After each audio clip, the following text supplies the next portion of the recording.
Oh, ganito kaya ka na pala. Kasi naman bumili ka ng bigas. Kasi ka nga pala yung yung pambayad natin ng ilaw sa tubig. Kasi yung pambayad dito sa upa ng bahay. Ano ba ito? Ito naman, sahod mo na naman.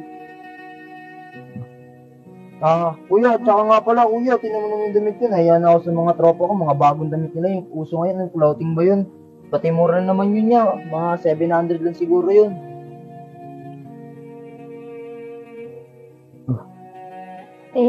Kuya, ako naman wala akong matitirahan kaya dito na muna kami. Tsaka, paano yan? Yung dalawa kong anak, wala pa magpapaaral. Baka naman pwede ikaw na muna magpaaral. Buntis pa ako na ng 2 buwan. Kaya pala nandito kayo lahat, no?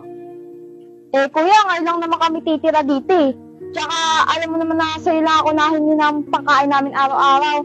Ba't naman si Jobert nakagraduate kaya ayaw pa magtatrabaho? Teka, ba't ako yung sinisisi mo? Ikaw ang kapal na mukha mo, titira ka dito, sasama pa yung asawa mo. Kung basta ako okay na sa akin. Naku ma, ganyan-ganyan ka mamaya. Pangsulay mo na naman yan. Bakit kailangan mo si mama? Pambayad ng kuryente, pambayad dito sa bahay. Naman ginawa ka katulad mo na Ginawa ka ng pinag-aawat mo. Tama na! Ano ba yan?